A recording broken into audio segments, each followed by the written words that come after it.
You can be attacked, whether, the other person can punch or kick or use anything. But what you're doing is that you're finding a way you're seeking harmony in there. I don't need to hurt the person to stop the person. And that was mind blowing for me. And what I realized is that the more and more I practiced, on the mat, more and more of those principles were coming into the workplace. There is a purpose for conflict. There is value in the difference of ideas. But the question is, how do we approach it, and what is ultimately our goal and what we're trying to achieve? Welcome to Warriors at Work. This is Jeannie Coomber, your guide and host. Warriors at Work is a place where everyone in the workplace can come together, gain insight, encouragement, tell stories, connect, and share wisdom. We are a place of like-minded people at different stages of life, all coming together with a shared interest of enlightening and inspiring one another. If you're interested in going from the predictable to the potent, and you want to find your warrior magic, step into the journey with us. Welcome to Warriors at Work. Hi, everybody. It's Jeannie. Thank you so much for joining me at the Warriors at Work podcast. So today I bring to you a conversation with Kit Tankhiwale.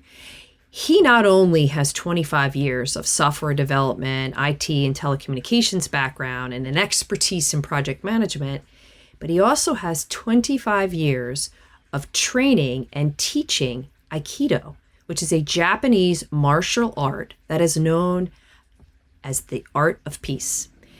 And what we talk about in this conversation is not only the uniqueness of this martial art, because there are some nuances that are very, very different, like de-escalating, moving with and in harmony with your attacker. But we really hone in on how do you use this skill, this insight, this practice to manage and de-escalate conflict, everyday conflict, but also how do you manage yourself from an energy perspective, incorporating these philosophies from this really, really powerful and interesting martial art. And not only is Kit trained in these disciplines, he also has a strong executive coaching background, energy leadership, as well as a lot of technical understanding on the workplace front. So this is a fascinating look at how do you marry a powerful practice and principles of martial arts, and how do you pull that into everyday living, being, and working with others. I hope you enjoy. Welcome to the Warriors at Work podcast. This is Jeannie Coomber, your guide and host on this journey. I am thrilled to have Kit here with me. Kit, thank you so much for being in this conversation with me today. Oh, my pleasure. Thank you for having me. So I want to give everybody a perspective on really why I wanted to have you in this conversation. You're such a fascinating guy. And here's why. So here's a couple of things from Kit's bio, and then I'm gonna set it up for us to talk about really what is so interesting about you.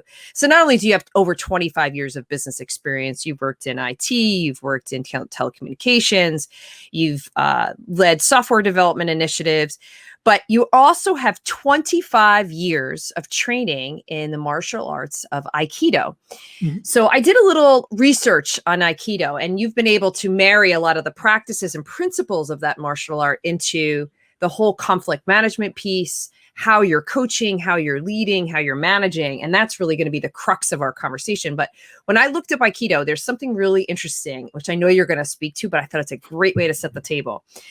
Mm-hmm. Aikido is principles associated with Aikido are oneness, circular movement, and ki, which I have no idea what ki is, which I'm sure you're going to talk to. Keeping a strong internal balance is required in order to harmonize with others. And why I'm starting off with that is that's so much about what I've been talking about through the Warriors at Work experience, whether it's here on the podcast or it's on the Facebook Live conversations, is recognizing we are not this or that. We're one.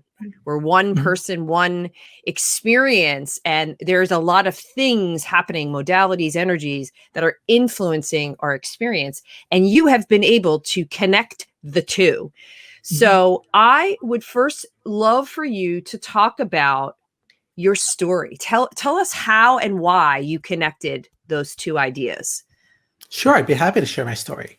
So since I started working in '94. I started with a small software company, and then started going into, telecom, working for the AT&T, Lucent, Avaya, a few other companies. And I started as a software developer. And what I found was, everyone wants to do a good job. No one comes to work wanting to do poorly.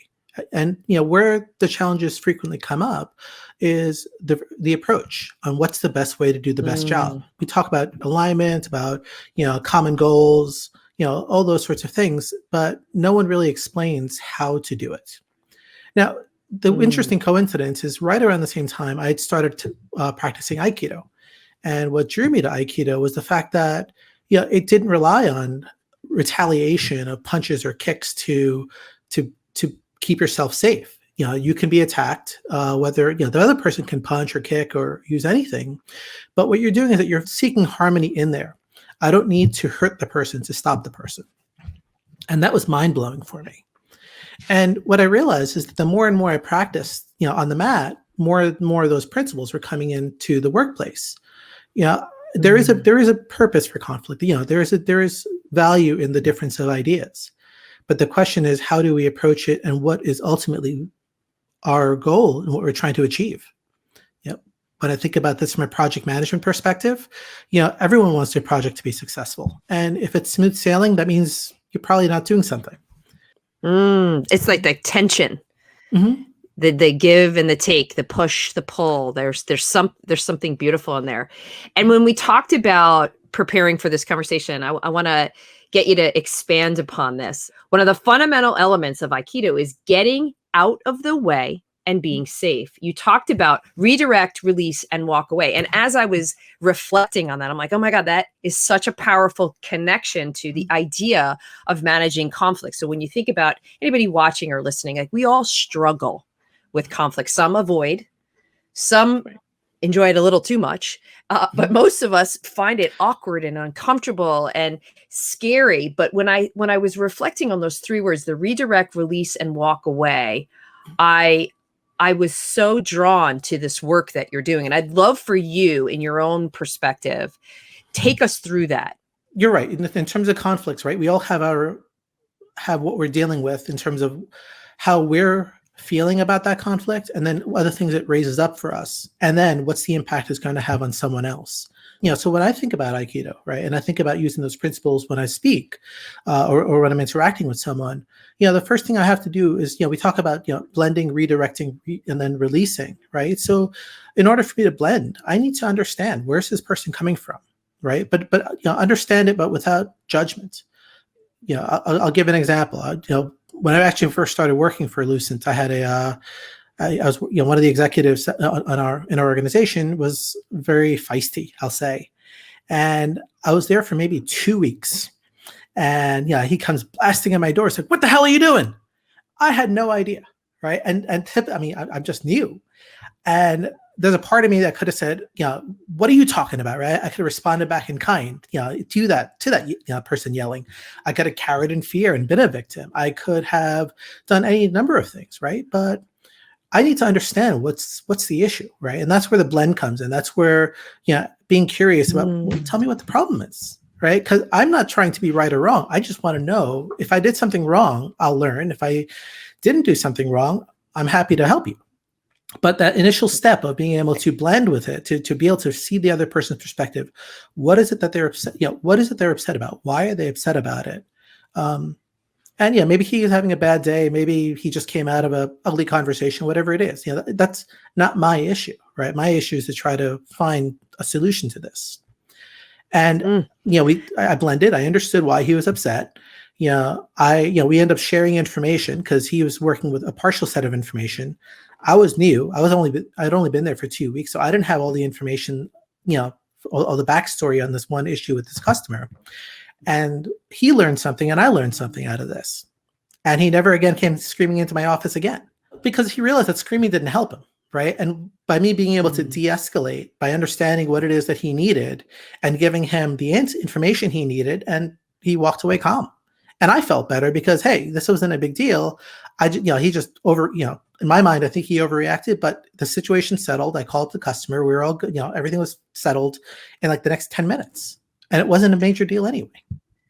You know what's so interesting about that example, and I think everyone that's watching or listening can identify with this. When you think about conflict full stop, what usually causes something to go off the rails is when we step out of ourselves and we make our experience their experience. And what you just framed is that you got curious to understand rather than getting defensive, going on the attack, pushing an agenda. You just chose, I'm going to stay where I am. I'm going to keep my steadiness. And I'm just simply going to inquire as to what's happening here and then see how I want to resolve. The word blend is really interesting too. I'm curious, before you got into this martial art practice, which you have third degree black belt, you said, correct? Correct. The third degree. So before you chose to get involved in martial arts, how would you assess your ability of managing conflict? When you started doing the martial arts, where you're like, aha, there's some patterns that I wanted to change previously, or did it feel very natural to you when you started to incorporate a lot of these principles? Yeah, it actually felt very natural because it was a transition. It's one thing to understand a concept; it's one thing to see it in action, but to actually be physically moved by it, it sinks in. It becomes much more part of your core to realize that, number one, that act of aggression is not necessarily serving me, and number two, when someone's aggressive with you, you have multiple choices other than to be a victim or to be reactive and attack back. How often, if I think about most conversations that people have, or even just what I've witnessed in meetings, one person raises their voice, the other person either raises their voice to try to overcome the first person, or they cower down. What do you think makes people conflict averse? I think I think a lot of us have been brought up. Just it doesn't matter what culture you've been brought up in, but we always think of conflict as a situation where there's a winner and a loser, as opposed to someone who's a learner and a sharer. And 9 times, and if you think about it in the workplace, especially, or even at home, 9 times out of 10, there's some gap, and it's a question of how do you bridge the gap. Right? Because one person, the person who is classically the aggressor, the person who wants to win, they want to be right in the argument, is trying to take action in a certain way because they believe that's the best path. The person who is the recipient of that either doesn't want to deal with that level of energy or that sort of conflict, or wants to respond and they want to be right. So much ego is in there. And it's so ingrained. Yeah. Do you get into the idea of ego in the martial arts practice? And then I'm also curious, how does that show up when you're coaching and leading and managing other people? Right. So in the martial arts, it's interesting because there are some martial arts that are, I would say, highly aggressive. Their perspective to an attack is a stronger response, a stronger attack and response. Other ones have more, they will respond second. We always hear the expression of using the person's energy against them or their balance or weight against them. Those martial arts tend to be the ones that are more responsive. I think where Aikido comes, kind of stands out on its own is, really taking care of the aggressor, right? I could punch back in kind. I could respond by, breaking a joint. But the founder of Aikido actually had studied a very hard style of Daitoru Jiu-Jitsu, which typically broke elbows and knees and fingers, but changed it to the point where you actually are taking someone purely off balance without necessarily injuring the joint. And you're giving that person a chance to say, wait, I made a mistake. Let me rethink this, without really having a major penalty.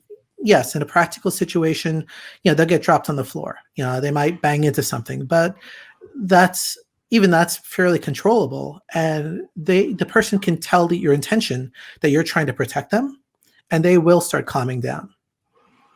That is fascinating. Protect your attacker. Mm-hmm. I mean, so now let's pull this through to the workplace. Mm-hmm. Obviously, you have a strong coaching understanding and coaching background and skills there. You're also leading and managing.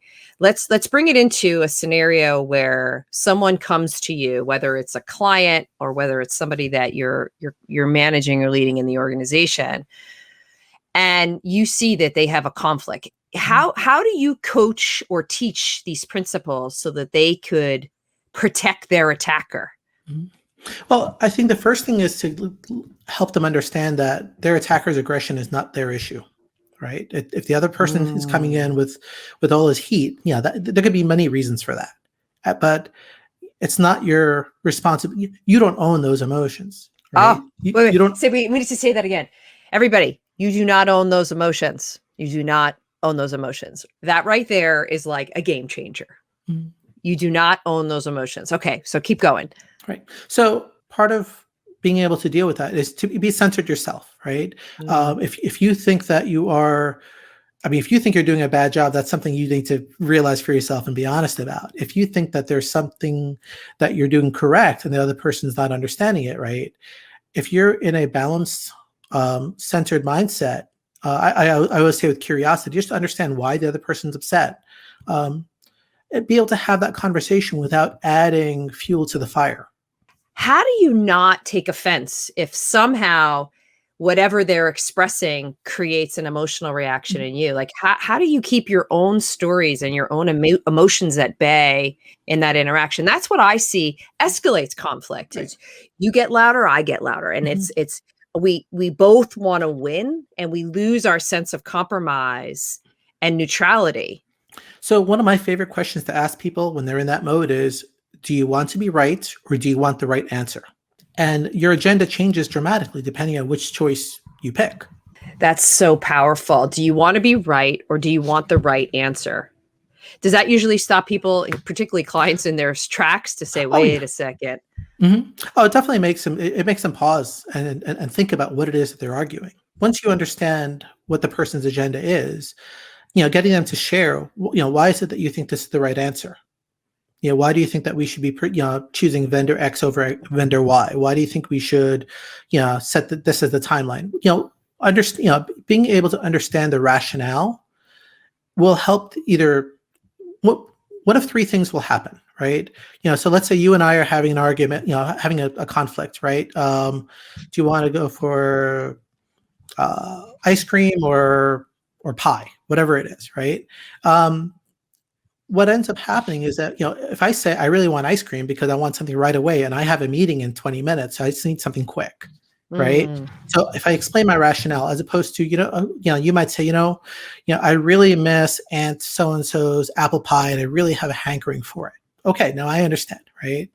And, what may end up happening is that we end up having pie a la mode, right? Because unless I understand the reason why you're stating this is what you believe, I can't help you. You know what's so interesting, I think of just people running organizations right now, to have someone with your background and your philosophy to be able to coach and mentor them through very difficult business circumstances or having to make decisions that are impacting organizations. It'd be very interesting if we approach conflict with your mindset, with just even being in the inquiry of trying to understand what is bringing about this tension or this discord. Right. What would be the series of questions we could be asking to really understand how do we keep everyone whole and protected rather than constantly trying to be in charge and command, particularly anybody that has more of a command control style. And they're missing the nuances of how that's making other people feel, because that's the other piece to this. Because I know you're doing a lot of coaching, particularly with project managers, is really your sweet spot. And I'm thinking about this through the lens of leadership, full stop. So let's kind of go above the conflict.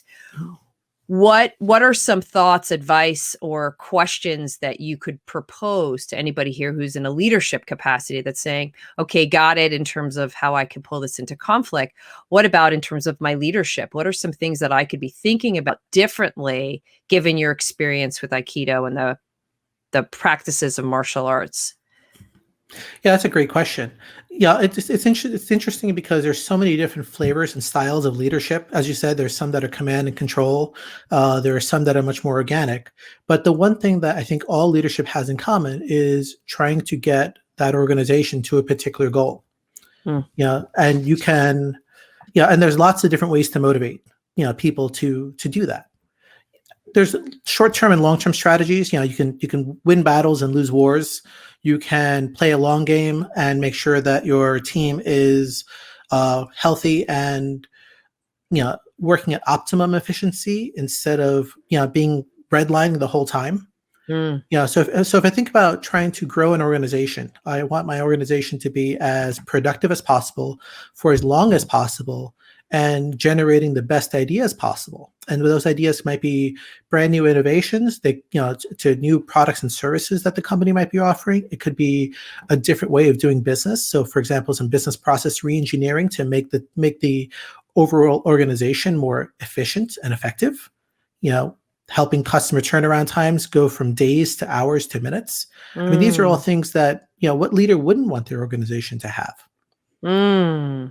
The question now is how do you, recognizing your position as a leader as, how do I create the environment to allow those things to prosper, to flourish? So what would be some powerful questions or thoughts, again, coming from your 25 years of martial arts, to get someone into a mindset that's healthy and strong and attuned to their culture? So what would be some good questions to think about? So I would say with any, with any of the conversations or any of the, interpersonal relationships at work, conflict shows up in many different ways. It's a part of communication. So I would look at communication as a whole and say, where is my communication strongest in the organization? And how do I make more of that? So for example, we've heard about different personality types, the ones that will speak openly in a meeting, the ones that follow, will mull things over and provide suggestions afterwards. But just understanding, the different communication styles and, eliciting that information from someone, letting them know the expectation is, I know you're the type of person who, listens a lot, listens first, processes, and then provides your feedback afterwards. I want to make sure you know that I value that feedback as much as the person who pops up with the idea right in the middle of the meeting. I'm curious too, from your perspective, how could you pull a lot of these philosophies and questions and insights into difficult employees that are not performing? I always try to look for the few reasons why that's not happening, right? Like in project management, one of the common tools is called the 5 whys. Why is this person not performing? Okay, and so you'll get a set of answers to that. Maybe they don't have the tools, maybe they don't have the right training, maybe they don't have the right skill set, mindset, motivation, whatever it is. And then you ask the next, why is that? Why is that? Why is that? And usually once you get to that 5th question, you get to the actual root cause of why that person's not performing. And it could be everything. There could be a number of reasons. It could be that the person's not the right fit for that position. It could be that they have something personal that's preventing them from being at their peak. It could be that there's some impediment that they believe is there that's preventing them from taking the best course of action. But unless you dive in deep and start asking those questions, it's very hard to say whether you're going to make the right decision, whether that person, gets transferred to another area where they may do really well. That person might not be a fit for the company. That person just had a gap in their understanding, and once that gap's been addressed, they're performing. It really is a matter, again, coming back to the curiosity perspective of why is that person not performing. So interesting. Do you ever get triggered? I do. I mean, I'm certainly not a monk. I'm human like the rest of us are. And what I find is that part of it is recognizing that you've been triggered, because when you're in the heat of the moment, sometimes it's hard to realize what's going on. when both you and the other person are climbing that emotional ladder, it's like, wait, let me stop. Right.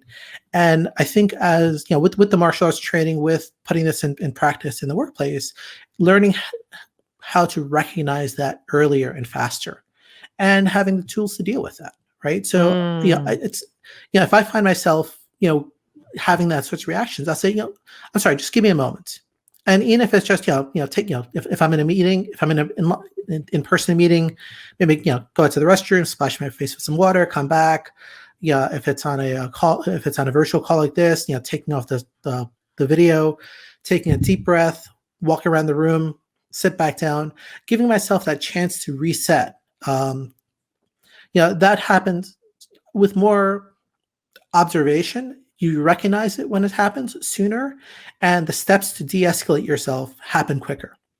It's interesting. One of the things that I teach defensive tactics for various organizations as well, and one of the things that we always tell people is, here are the signs to look for. If you find your hands are clenched, or or even in the other person, they're starting to sweat, they're starting to raise their voice, you can see them white knuckling. Yeah, it's okay to walk away. There's no unless you're a skilled negotiator. De-escalating someone is hard, and telling them to calm down usually has the exact opposite reaction. So true. Oh my goodness. Yeah. So de-escalation. So can you say more about that? Because particularly I'm thinking about just the last year, we're all being challenged on levels that we never knew were even possible.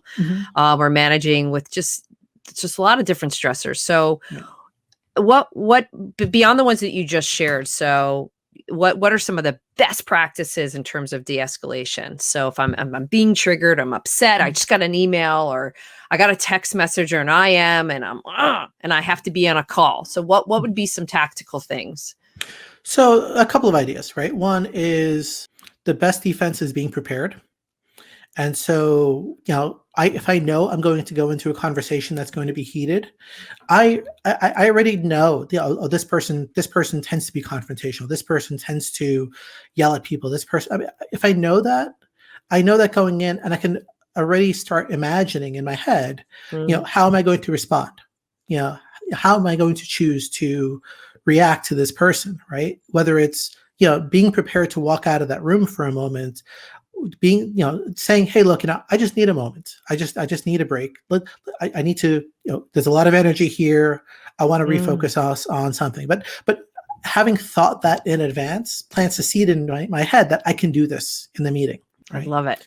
And, there are some meetings where I know absolutely, that person, in every other meeting I've been in with them, they just yell at people. Okay, so I know that's what's going to happen. They're going to yell at other people. They're going to shut the ideas down. So what are my steps, right? And again, I don't want to come in with a sledgehammer immediately, right? I want to, work my way up if I need to in terms of my mitigations, but I can plan those in advance. I think the other thing also is, being able to look back. So when it does happen, it's like, hey, why did that happen? And, it could be, my own personal state. Maybe I didn't sleep well that night. Maybe I just got into an argument with somebody beforehand and I hadn't had a chance to get myself calmed down. Maybe, whatever reasons it is. But once you start looking for it, you start recognizing it sooner. And you're able to change how you're behaving. And not just how you're behaving, but your mindset around it. It's interesting you said mindset, because when you talked first about preparation, I thought, well, is that going to disrupt if I choose to say, I'm going to have a really positive experience, but by being prepared, that actually, at first I thought, well, that could interfere with my intention of having a positive mindset. But actually what it does is it almost ensures that my positive mindset will be sustainable in that interaction, because I've done my part to mentally prepare myself. Exactly. Interesting. And again, in martial arts, we do this all the time. We go to the dojo, we practice, what happens if the person throws his punch, throws his kick, goes to stab you or chop you, whatever it is. I mean, we practice this in the dojo, right? We practice this in the martial arts school. So, what we don't do is practice this, visualize this, imagine what would happen if the scenario were to occur, and how would we respond? So we can program in advance how, what we're going to do. I love that. It challenges the notion of you need to be present. You need to be present. Well, you can be present while you're preparing yourself for what that interaction would be. Right. Mhm. So you mentioned the dojo, which I'm I'm just so fascinated by the whole world of martial arts. And I'm just sort of curious. I'm going somewhere with this question, by the Mhm. way. I'm curious that, so if I walked into a class with you and you're my, what do we call you a teacher? Do we call you master? What do we call you? Sensei Sensei. means teacher. Yeah. Okay, so sensei, you're my very first sensei. I walk into the class. Tell me what are some things that would happen in that first interaction? So our typical classes, we have a structure to our classes. We teach in a very traditional Japanese style. We follow the Japanese etiquette, which is fantastic because you can travel to any Aikido dojo in the world, and we all follow the same etiquette. Okay. So I've bowed in on the mat in Amsterdam, in Paris, in India. There's a sense of Wow. comfort at home. Mm. So we'll teach you the protocols. We will, and typically every class starts with a warm up to stretch out, stretch your muscles out, breathing exercises. We'll do some basic movements to get you familiar with the types of entries that we do and the types of blending exercises that we do. And then what we'll do is that we'll start with a very slow, what we call a static attack. Let's say someone grabbing your wrist. What are the ways that you can respond to that? And you'll work with someone who's a senior student. To be honest, we all love working with the people who first walk in because you actually teach us a lot because you move very naturally. We've been training for a while. We've been conditioned to move a certain way. We've been trained to protect our joints a certain way, but you haven't. So working with you gives us the most authentic experience possible. That's so interesting. I'm also thinking of you in a coaching capacity. It's very similar. So you've been conditioned a certain way, and through that coaching interaction, as somebody's bringing to you their energy, their experiences, and I think with the Aikido experience, is you're trying to move as one. So you're trying to figure out what the harmony is. That's so interesting. Right. And just adding to that, right? So we talked about the steps being to blend, to redirect. The redirection is something you're doing together. You're trying to find that path together. And that's where being present and being in the moment come into play because if your partner zigs instead of zags, I realize that let me follow them, stay connected to them so I can guide them to or help them explore where they need to go. So once you have that blend, you're connected together until you get to that mutual release point. And then, so that's where as a coach, we're asking questions, we're exploring, we're trying to figure out what's going to create that shift that's going to let our client change the type of energy, the type of enthusiasm they have, and their approach to the issue that they're trying to improve on. I'm curious too. There's a big spiritual element to Aikido and the martial arts practice, and I'd love for you to talk about how that plays into the work you're doing in the workplace and working with business professionals.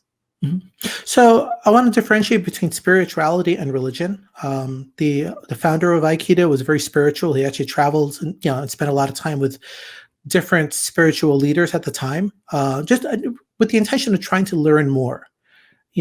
Everyone has their own words, their own mind, their own mental framework of how to, understand what their place is in the world, in their communities, in their life, and the spirituality, it's really a matter of how do I connect.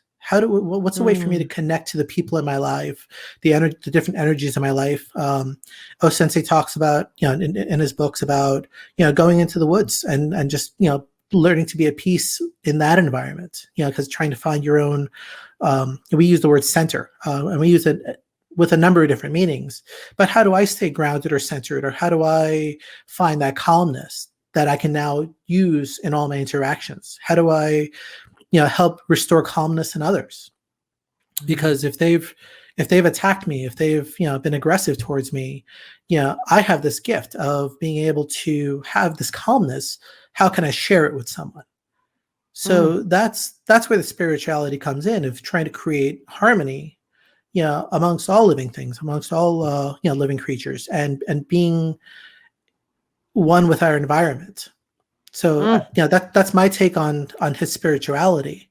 Yeah, and again, has nothing to do with religion. It's just a way of what are the principles that are guiding you in how you interact with people.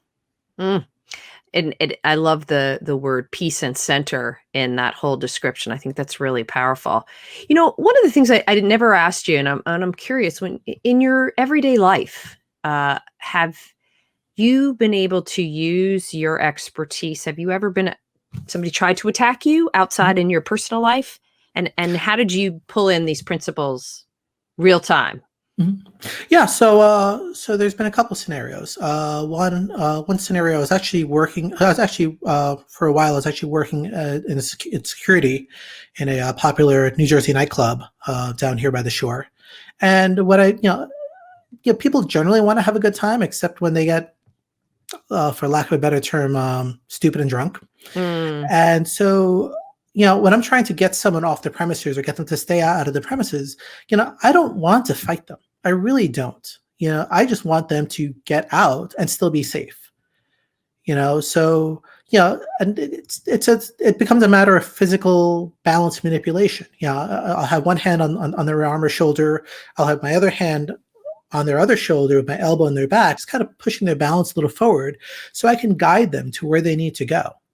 I don't need to, mm, drag this person or hit them or, be aggressive with them. I just need them to move. And, mm, once I move them to a place where it's safe for them and safe for me, I'm not compromising my own safety and taking care of them, but I'm not going to let them continue to hurt other people or themselves if they fall down or something like that. So I'm able to guide them out. That's great. And I got such a visual on that too. And just even the language that you're using, again, there's no ego. It's like, I want to get them to a safe place, me to a safe place. I just want to move them, guide them out. I mean, just the language that you use to describe that is just so different.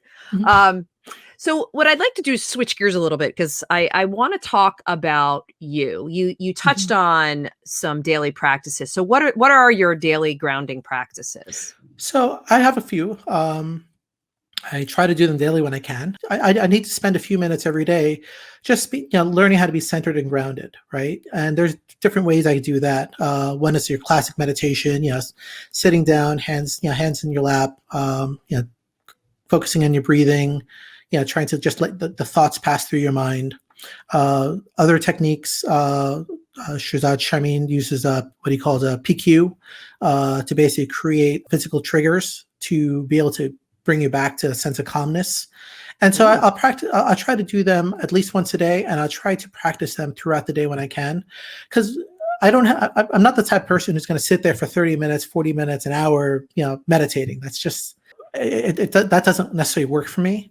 But finding those interim moments where I can create that calm, kind of restore back to a level. And throughout the day, I might start going up and then come back. That I'll find that moment to come back down. I can recognize the level of tension I have, and I will take a break. Every once in a while to say, look, I just need to stop, put everything down. Just for 30 seconds, maybe a minute, maybe 3 minutes. There's some people that do like a killer workout once a week. There are other people that train daily. There's people that spread their workouts out. It's similar in terms of mental fitness. mm. Do you practice Aikido every day? I try to go about 3 times a week. Our schedule right now is we put protocols in place for COVID, but we are practicing. We're back in the dojo. We are practicing. We have class 3 times a week, and I try to make it as often as I can. So let's also talk about things. A big part of this is everybody expressing their own experiences through their own warrior journey, things they're trying to bring more of into the world, and then also the things that they struggle with. So how would you answer that? So the part that I like to bring into the world is I've discovered, I've discovered for myself, people bigger and better than me have kind of paved the way of, this unique approach of conflict resolution, this unique approach of having a sustainable team that is able to deliver, but at the same time not be in a constant adrenalized state as they're doing that, because that's not Mm, healthy. I've worked in places where, it's always been fast and furious because that's what people thought a high performing team was. But a high performing team is one that, if I think of this as an athlete, I don't run a marathon every day. If I was physically training, why would I think I can do the same thing mentally? And so what I look for is ways to make that more efficient, things that will make work more sustaining. And for me, a lot of that is, managing the conflict, to the point where it's useful to you. Again, I'm not saying reduce, I'm not saying eliminate it, because it does generate some ideas, but being able to do so in a constructive and healthy way, helping people communicate better. People talk about active listening, but not everyone understands what it is and practices it. And so, what's the smallest thing that I could do to be able to help someone, have that realization, make their lives better, and and as a result of that, they impact the people in their lives. So it kind of, the effect continues to grow. And what about things that you're struggling with or you're working on in yourself? Yeah, so I would say that if I stop learning, I'm dead, because it doesn't. It's very easy to get complacent with, oh, I'm pretty good at this. But if I take a look, either in the technology that I've worked in, the martial arts that I've practiced, there's always something more to learn. There's always something to gain. There's always a better way. And you can talk about diminished returns and whatnot, but I don't think I'm there at that point yet. There's always a slightly different way to do a technique. There's always a different tool out there for how to manage my project deliverables, or implement that critical piece of code. So being curious and aware, and talking with people to find out what are the tools that they're using, what's working for them. That's something I'm always looking to do, of how do I continue to improve, and at the same time look at it as something I'm enjoying to do, as opposed to, oh, it's a rat race, I have to keep up with the latest technology. No, I'm genuinely curious. How do you do this? Or, if I'm training with a different Aikido instructor, their posture is slightly different, or their angle is a little bit different. Why does that work for them? Approach it from those perspectives. So it's constantly having almost like I try to find that mind of a child. That learner's mindset. Yeah, constantly growing and learning. Which leads me to my very last question. I'm kind of curious. Do you feel there's a certain level of mastery in Aikido, or is it a constant iteration? Is there anything where you're going to go, I got it, I figured it all out? What is the mastery piece in what does that look like in Aikido? I think in terms of mastery, it's always a matter of perspective. I mean, I remember when I first started and seeing my teacher at that time, said, oh my God, I wish I could be like him. And then I saw another instructor who was different. I'm like, oh, I wish I could be like her. And then I see somebody else. I'm like, oh my God, that person's a 6-degree black belt. They're amazing, but the person who I learned from, was only like 2 ranks higher. When I first started, he was only 2 ranks higher than I was. He was an assistant instructor, right? So I think as you start learning more, you realize that there's more to be learned. One of the things that we talk about, at a black belt is that, once you get your 1st-degree black belt, everyone's like, oh my God, now you've reached the pinnacle. You're a black belt. But in reality, a black belt just really means that you have the foundations. And there's a lot of them, but you have the foundation now to continue learning and growing and seeing how the technique can be refined, because everybody moves differently. If I train with you, I train with my friend, I train with my teacher, I train with someone who just walked in. Everyone moves differently. Everyone has a different center of balance. Everyone has a different level of, strength and effort that they put into things. And so learning how to adjust to that every day, is what keeps it really refreshing and exciting. What a perfect way to end this conversation is everybody moves differently. I think going full circle to where we began. And when we think about conflict, when we think about leadership, how we interact with each other, it's respecting that we all flow and move in different ways. And we're all looking for the blend. Right. We're all looking for the blend. Kit, thank you so much for being in this absolutely fascinating conversation. I am so happy that there's someone like you who has figured out how to marry what your level of expertise and your journey to mastery and how you're able to pull that in as a coach, as a manager, as a leader, I'm so grateful that there's people like you doing this work. Thank you so much. And I really appreciate the chance to be able to share this with people. As you can see, this excites me. It's no surprise that I've been doing Aikido for 25 years and I'm still not bored and I'm still excited. And, with coaching and, and with working with executives, I'm still excited on how much of a positive impact we can continue to have on each other. So thank you so much for giving me a chance to share this. Thanks to everybody for listening to another episode of Warriors at Work and letting us be a part of your warrior journey. You can ask questions and make suggestions for future topics at jc@jeanniecoomber.com. Connect with me personally on LinkedIn and Instagram and join us on the Warrior Conversations channel on YouTube and at the Warrior Magic Community page on Facebook. You can find links to all these places on my website, jeanniecoomber.com. And most importantly, be sure to tell friends about us, subscribe, rate, and review us on iTunes, Spreaker, and Spotify. It helps others find the show and puts more warrior magic out into the world.